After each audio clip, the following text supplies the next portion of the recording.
We are diving deep today into what our sources are calling the ultimate master report. Mm. We've been handed this really granular stack of data, and it's all focused on Hyundai Motor companies. Eh.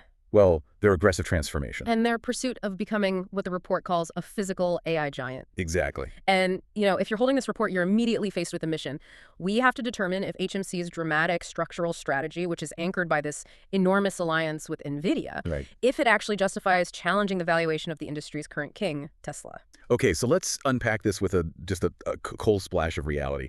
This is based on market data from early January 2026. Okay. And the financial paradox we start with is it's almost incomprehensible. HMC's trailing 12 months, or TTM, price-to-earnings ratio, is sitting at right around 5.8x. 5.8. I mean, that just screams ultra undervalued. It really does. Now, hold that thought, and let's look at Tesla. And their TTM PER is hovering near, 300.0x? 300. So you're looking at a 50x valuation gap based strictly on earnings. 50 times. 50. And if we look at the total market cap, the difference is even more staggering. Tesla is currently valued at around 1,180 trillion Korean won. That's about $850 billion. Which makes them roughly 16 times larger than HMC. Right, whose market cap is about 74.9 trillion KRW. And the irony here, the thing that makes this deep dive so compelling, is the one number the market seems to be completely ignoring. The scale. It's the scale. HMC is currently selling about 4.3 million cars a year. And Tesla's estimate is sitting at, what, 2.1 million? About that, yeah. So HMC has the volume, they have the manufacturing base, the history. So we have a company with half the volume, but 50 times the valuation. Mm-hmm. The core question for us is, can HMC's strategy, and this covers everything from powertrain shifts to AI to corporate governance, can it earn the multiple expansion needed to close that gap? That's right.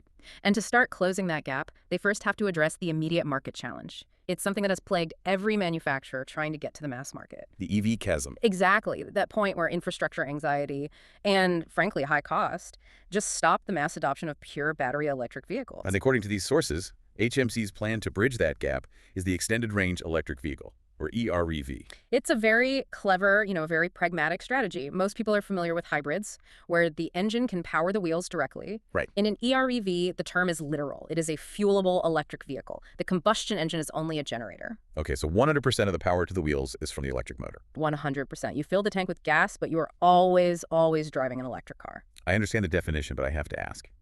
For a company that's trying to lead the future, isn't introducing a combustion engine, even just as a generator, isn't that a strategic step backward?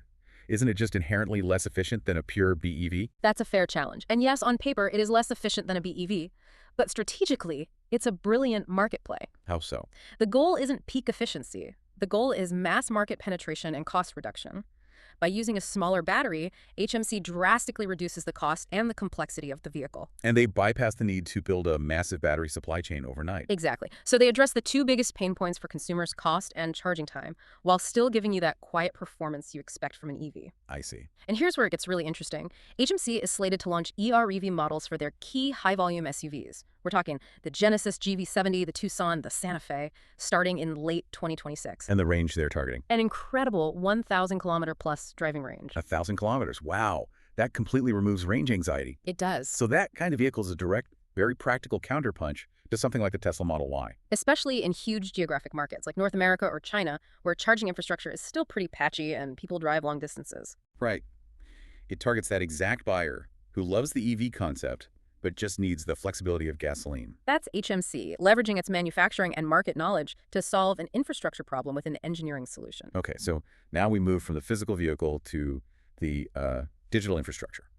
The sources frame the core competition as a clash between Tesla's closed kingdom and the HMC-NVIDIA Open Alliance. This is really the battle for the future mobility blueprint. Okay, so let's use an analogy to break this down. Sure. Imagine you're building a house. Tesla operates as the closed kingdom. It's a model of deep vertical integration. They mill their own lumber. They pour their own proprietary concrete. They design and weave their own electrical wire. Exactly. Everything is self-developed. The FSD chip, the Dojo supercomputer, all the software, they own the entire stack. Which, I mean, in theory, that total control should lead to maximum optimization, right? Yeah. Perfect tailoring of every component. It should. But the flip side is the massive financial drain of having to constantly reinvent every single wheel. Yeah, that makes sense. Precisely. You get these immense R&D costs and the risk of technological isolation if your proprietary solution, like Dojo, falls behind a best-in-class open standard. So then you have the Open Alliance. Right. HMC and NVIDIA. HMC provides the world-class manufacturing, they're number 3 globally by volume, and just massive amounts of real-world driving data. And NVIDIA provides the brain and the nervous system. Yes, they provide the superior AI chips and the comprehensive software platform. It's HMC basically saying, look, we're going to focus on what we do best building cars, and we'll partner with the absolute best AI player in the world to handle the intelligence layer. When analysts compare these two models, the difference in the computing infrastructure is, well, it's startling. Our sources conclude that NVIDIA's Blackwell GPU infrastructure is overwhelmingly superior to Tesla's Dojo. Yeah, it's a pretty stark assessment. Why is that? Why so definitive? It really comes down to architectural purpose. Dojo is highly specialized. It's for training models for one very narrow task, vehicle autonomy inference. Blackwell, though, is designed for the foundational model training of all AI. It has this immense brute force power and interconnectivity to process and refine models at a scale that Dojo just can't match yet. It's like bringing a massive, centralized university supercomputer to a focused high school science fair. That's a great way to put it. Yeah. So HMC essentially enters the AI arms race 5 years late, but they show up with the world's most powerful accelerator. And critically, it's not just about the quantity of data that Tesla has collected. No, it's about quality. The Open Alliance leverages NVIDIA's Omniverse digital twin technology. This lets HMC simulate dangerous or rare driving scenarios infinitely in a virtual high-fidelity world. Which means they can generate higher quality, safer training data much faster than real-world testing might allow. Exactly. And the report suggests this whole strategy is designed to shrink that perceived 5-year technology gap they have with Tesla down to less than 1 year. So they're substituting years of trial and error. With a massive investment in standardized, simulated, and optimized infrastructure. Which brings us directly to the financial commitment behind all of this.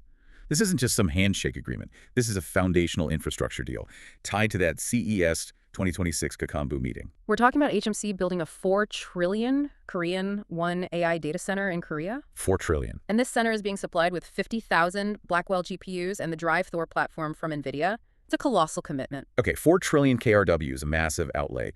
What is the immediate, measurable strategic gain that justifies that kind of investment? The immediate benefit is risk transfer and cost mitigation. By standardizing on the NVIDIA Drive operating system across all future vehicles, Genesis, Hyundai, Kia, All of them. HMC drastically minimizes their trial and error costs. The analysis calculates that this move saves them hundreds of billions of won that would otherwise be spent on bespoke software development for every single platform, every single year. So they pay a huge initial fee for the world's best operating system, which is ultimately cheaper and faster than paying their own R&D teams for a decade to try and replicate it. That's the strategic win. And this standard infrastructure lets HMC pivot its entire business model. They shift from just being a manufacturer that sells units To a platform company. to a platform company that generates high-margin, recurring revenue through autonomous driving subscription fees, a monthly fee, just like Tesla is pursuing. And that transformation of the revenue structure is absolutely necessary to justify a higher market valuation. We've covered the digital brain with NVIDIA, but the report highlights that HMC is smart enough not to hand over everything. No. This leads us to the pragmatic two-track chip strategy, internally dubbed Project Shilla. This is a textbook example of hedging your risk and controlling your costs. HMC recognizes the foundational power of NVIDIA's massive GPUs, but those chips are expensive and they consume enormous amounts of power. Which is terrible for vehicle range. Exactly. So they use NVIDIA for the huge complex thinking, but they handle the local specialized work themselves. The Advanced Vehicle Platform HQ launched Project Shilla to solve this high cost and high power consumption issue. They are designing custom low power NPU chips. NPU, neural processing unit. Yeah. What's the difference between a GPU and an NPU in this context? So think of the NVIDIA GPU as the huge, powerful university server running complex research simulations. It handles the massive machine learning. Okay. The NPU, however, is like a small, highly specialized calculator. It's dedicated to solving one specific repetitive equation incredibly quickly and efficiently. Like what, for example? Like exactly how much torque to apply to a specific robot joint in Boston Dynamics Atlas. Okay. Or precisely adjusting the braking force on the rear left wheel during an unexpected slide. It's localized intelligence. And by designing these custom NPUs, HMC aims to cut the overall system costs for the vehicle by over 30%. Which gives them a huge competitive edge on pricing. A huge edge. And they aren't working in isolation. They've formed a Case Semiconductor alliance for this. Right, with Tenstorrents for design expertise and Samsung Electronics Foundry for production. Exactly. It's a very strategic partnership model. Partner globally for the foundation, but internalize the crucial, cost-sensitive components. We've now established the digital infrastructure and the localized control. But the final critical piece that binds the entire physical AI giant claim together, it isn't silicon. No, it's the physical hardware, robotics. And critically, the governance needed to manage it all. Robotics is the final physical battlefield of Tesla. HMC's advantage here is their 80% stake in Boston Dynamics. Right. While Tesla's Optimus focuses heavily on generalized software and learning, HMC's Atlas robot is evaluated as the physically strongest hardware winner. It's the undisputed leader in dynamic mobility and strength. So the potential IPO of Boston Dynamics, or BD, in late 2026 or early 2027, Yeah. which very conveniently coincides with the mass production timing for Atlas.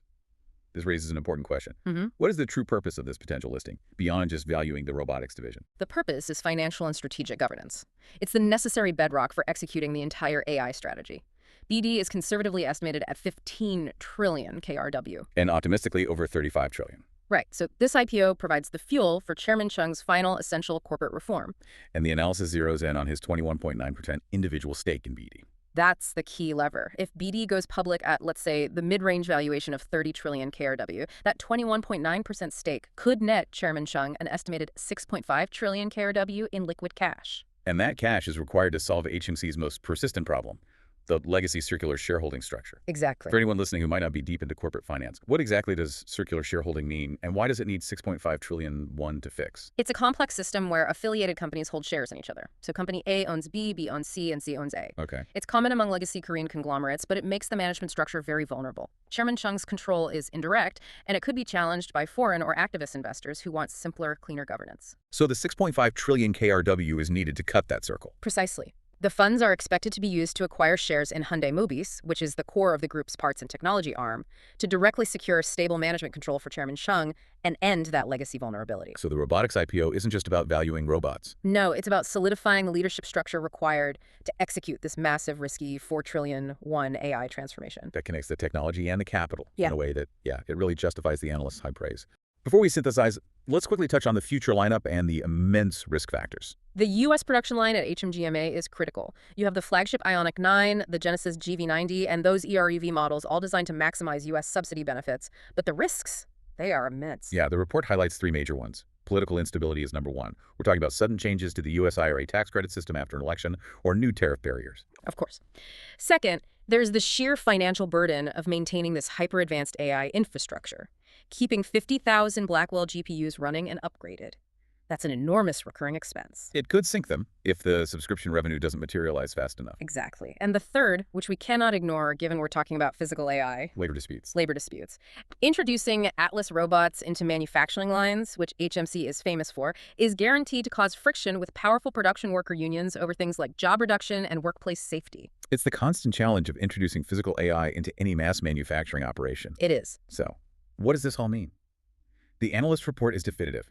HMC is executing the most sophisticated technology plus governance puzzle on a global scale. They're not trying to catch Tesla by copying them. They're trying to outmaneuver them structurally by leveraging their manufacturing scale and using the world's most powerful AI infrastructure as a strategic partner. They are making a massive bet that the Open Alliance, now underpinned by a newly secure leadership structure, can deploy safe, autonomous driving faster and cheaper than the closed kingdom can. Which brings us back to that core question for you to mull on. This fundamental strategic split in the future of the automotive and AI sectors. Is it fundamentally better to be a lone geniuses building a closed kingdom, controlling every part but bearing all of the R&D risk? Or is it strategically superior to be a shrewd player using the world's best technology, the NVIDIA cheat code, to create an open, adaptable ecosystem while simultaneously solving the complex internal governance issues that have held the company back for so long? That is the ultimate test for HMC, and it's the key determinant of whether that 50x valuation gap is sustainable. Thanks for diving in with us. We'll see you next time.